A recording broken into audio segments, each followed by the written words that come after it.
तो दोस्तों, एक और नया दिन और मैं बलजीत परमार हाजिर हूँ एक नई कहानी, एक नया किस्सा लेकर। आज हम बात करेंगे मुंबई से एक बड़ी खबर आ रही है।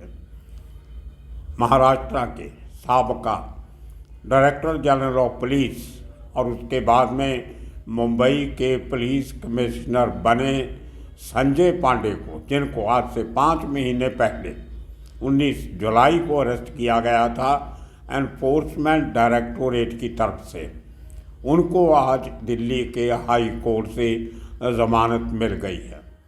उन पे आरोप था कि जब थोड़ी सी संजय पांडे की माँ को हिस्ट्री बना दूँ, वो महाराष्ट्र काडर के IPS ऑफिसर हैं। 1984 के दंगों के दौरान निर्मल नगर एरिया में और खेरवाड़ी एरिया में जो हिंदू मुस्लिम फसाद हुए थे, उनको कंट्रोल करने में संजय पांडे ने, जो उस समय DCP थे, बहुत बढ़िया काम किया था। तो बहुत अच्छी पुलिसिंग की स्किल थी उनके पास और बहुत ईमानदारी के लिए मशहूर गिने जाते थे। शायद इसलिए उनकी अपने सीनियर और जूनियर से कम बनती थी। पॉलिटिशियन से दूरी रखते थे, इसलिए कोई उनका पॉलिटिकल गॉडफादर नहीं था। लेकिन अचानक उन्होंने बीच में नौकरी छोड़ दी, IPS से रिज़ाइन कर दिया। बहुत देर तक उनका रेजिग्नेशन एक्सेप्ट नहीं हुआ। उसी दौरान उन्होंने एक सिक्योरिटी कंपनी खोली, साइबर सिक्योरिटी कंपनी, जिसका नाम था ISEC सिक्योरिटीज़। तो IPS ऑफिसर थे, किस तरीके से साइबर क्राइम रोकना है, क्या करना है, उनको पता था। और उस कंपनी को कॉन्ट्रैक्ट मिलता है नेशनल स्टॉक एक्सचेंज, जो भारत का BSE की तरह बड़ा एक्सचेंज है, NSE जिसको कहते हैं।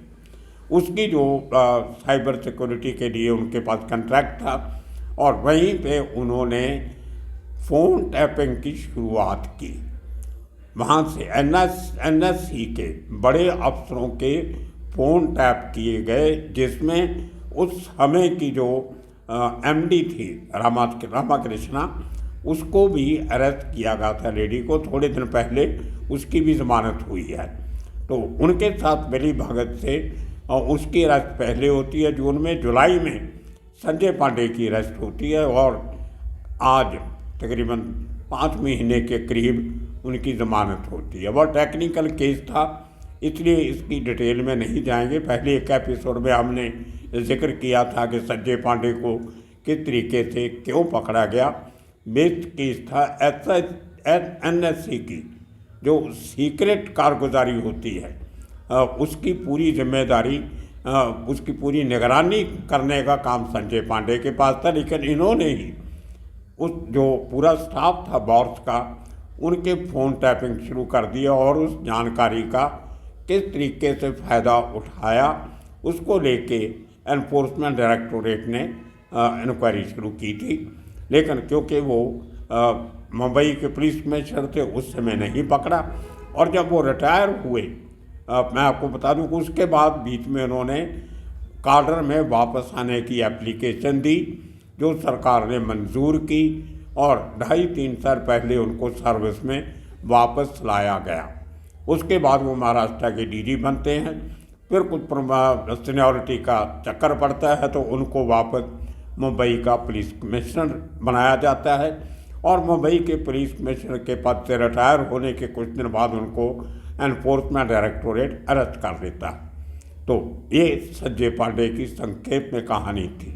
लेकिन संजय पांडे महाराष्ट्र के कोई पहले IPS ऑफिसर नहीं थे जो विवादों में ना घिरे हों। बहुत बड़े बड़े ऑफिसर, जिनमें DG लेवल के, मुंबई के पुलिस कमिश्नर लेवल के ऑफिसर इसके पहले भी विवादों में रहे हैं। सबसे पहले नाम लेते हैं S. रामामूर्ति। वो मुंबई के पुलिस कमिश्नर भी रहे और महाराष्ट्र के डायरेक्टर जनरल ऑफ पुलिस भी रहे। उसके पहले वो SPG के इंचार्ज थे, जब special protection group prime minister की सिक्योरिटी का जिम्मेदार हुआ करता था।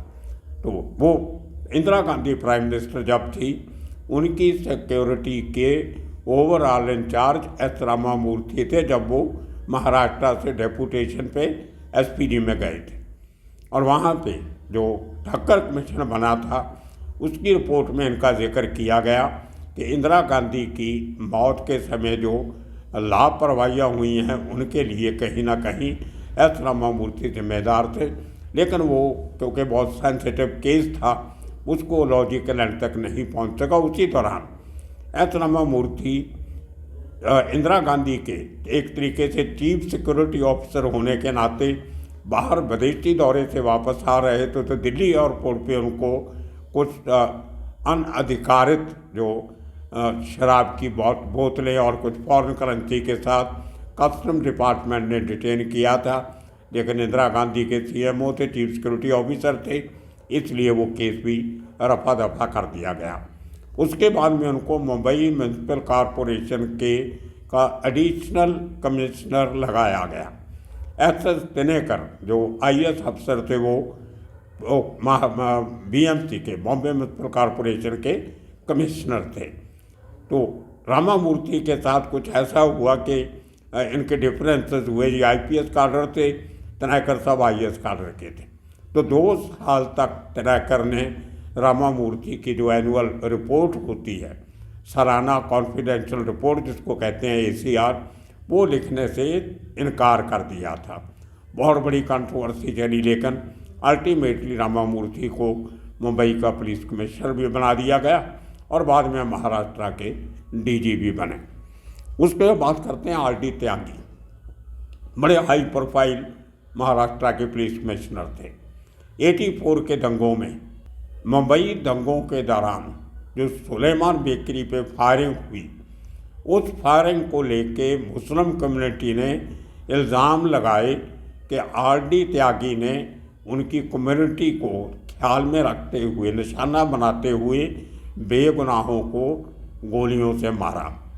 उसके बाद जो श्री कृष्णा कमीशन बना था उसने भी RD त्यागी के खिलाफ स्ट्रक्चर पास किए, लेकिन कार्रवाई आज तक नहीं हुई।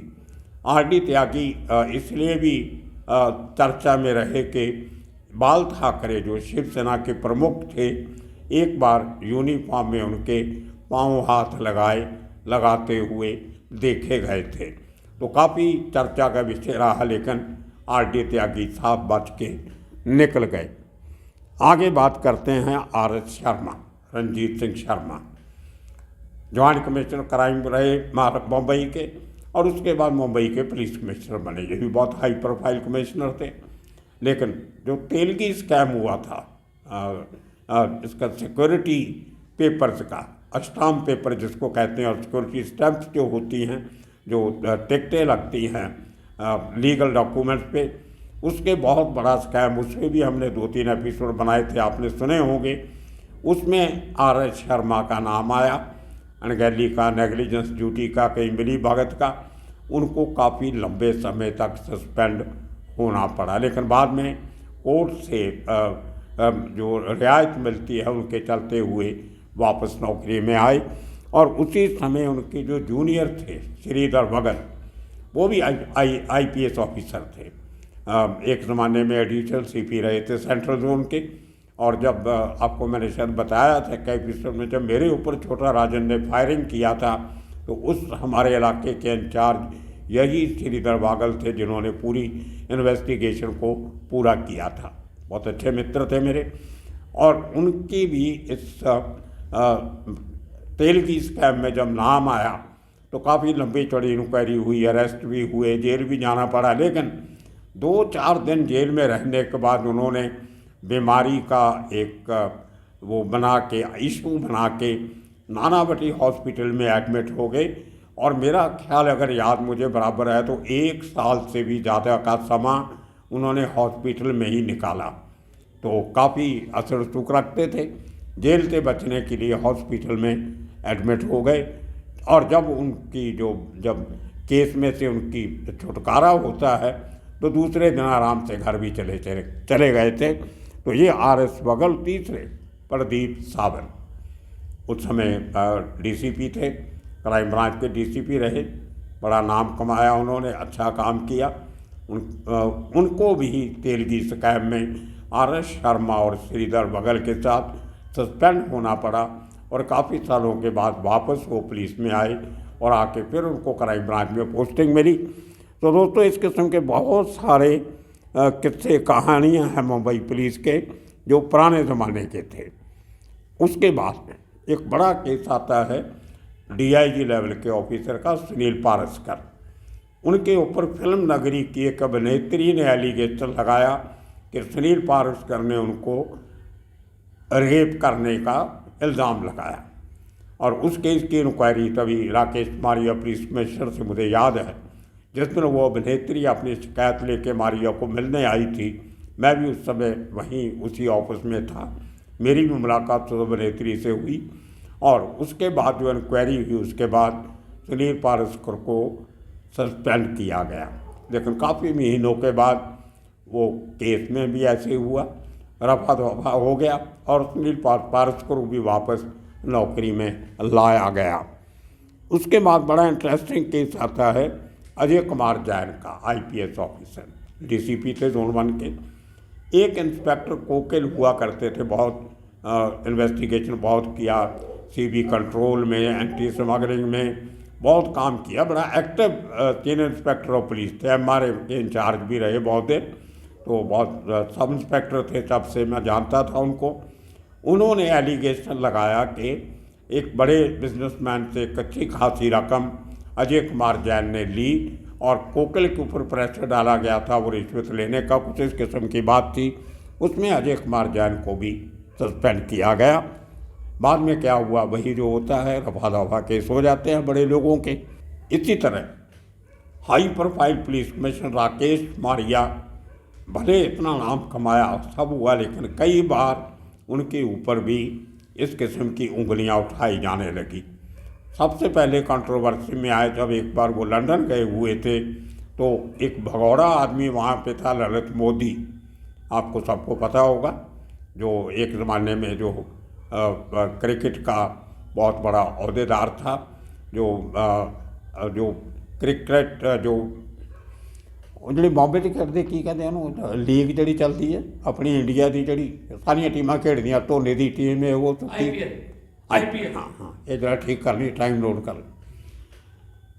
ललित मोदी वो शख्स है जिसने IPL बनाया था, Indian premier league, high profile game, और बड़े बड़े लेवल पे उसने उसको इंटरनेशनल लेवल तक उस लीग को पहुंचा दिया।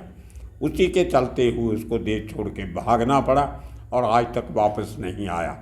राकेश मारिया पे जो उंगली उठाई गई कि उन्होंने लंदन में जाके उनके घर में रहे और उनकी हॉस्पिटैलिटी ली, जो एक सीनियर ऑफिसर को नहीं करना चाहिए था, खैर वो भी रफा दफा हो गया। इसी तरह इकबाल मिर्ची के ऊपर जब उसको भारत लाने की बात चल रही थी, लंदन की कोर्ट में केस चल रहा था, तो वहाँ पे इकबाल मिर्ची ने लंदन की कोर्ट में एलिगेशन लगाया था कि मुझे राकेश मारिया ने फंसाया है, मेरा इस केस में कोई लेना देना नहीं। वो भी बहुत कंट्रोवर्सी हुई थी, लेकिन अल्टीमेटली शीना बोरा केस, जो मर्डर केस हुआ, इंद्रानी मुखर्जी की बेटी थी वो, उसको लेके जो कंट्रोवर्सी हुई, उसमें फिर राकेश मारिया को ओहदे से अलग होना पड़ा। खैर को सस्पेंड नहीं हुए, लेकिन काफ़ी कंट्रोवर्सी होने के बाद पुलिस कमिश्नर की पोस्ट से उनको हटा दिया गया, और बाद में होम गार्ड वगैरह में कहीं भेज दिया गया, बाद में रिटायर हो गए। उसके चलते चलते एक और केस बड़ा इंटरेस्टिंग हुआ पिछले दिनों में, जिसको राजनीति का खेल कहा गया। वो था वेरी सीनियर IPS ऑफिसर रश्मि शुक्ला, सबसे senior lady IPS officer Maharashtra की। आज वो DG भी बन सकती हैं, और वापस वो सर्विस पे आ रही हैं, तो सीनियर मोस्ट हैं। बहुत साल उन्होंने जो महाराष्ट्र का इंटेलिजेंस विंग है, स्टेट इंटेलिजेंस, उसको कमिश्नर कहते हैं, उसकी पोस्ट पे रहे, बहुत अच्छा नाम कमाया, पूरी कोऑर्डिनेशन करते थे इंटेलिजेंस ब्यूरो के साथ, सेंट्रल एजेंसी के साथ। और रोज़ आपको बता दें कि जो महाराष्ट्र का इंटेलिजेंस कमिश्नर होता है, सुबह वो सबसे पहले उठने के बाद वहाँ के चीफ मिनिस्टर को ब्रीफ करता है या करती हैं कि आज के पिछले 24 घंटे में महाराष्ट्र में क्या हुआ। वो आधे पौने घंटे की रिपोर्ट CM को देते हैं और उसको पूरे हालात से जानू करवाते हैं। तो रश्मि शुक्ला के ऊपर इल्ज़ाम लगा कि उन्होंने एक पार्टी की मदद करने के लिए दूसरी पार्टी के नेताओं के टेलीफोन टैप किए। बहुत सीरियस एलिगेशन थी, लेकिन लोगों ने इसको ये भी बताया कि उनको पॉलिटिकल टूल बना के उनको तंग किया जा रहा था। सस्पेंड तो नहीं किया लेकिन साइड लाइन कर दिया। आखिर में उनको अरेस्ट करने की भी तैयारी हो रही थी, लेकिन हाई कोर्ट ने उनको राहत दी और वो अरेस्ट होने से बचे।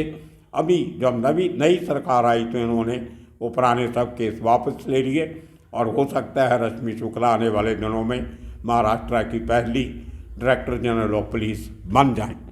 और उसके साथ ही जो एक बड़ा इंटरेस्टिंग केस सामने आया, संजय पांडे का जो आज चल रहा है।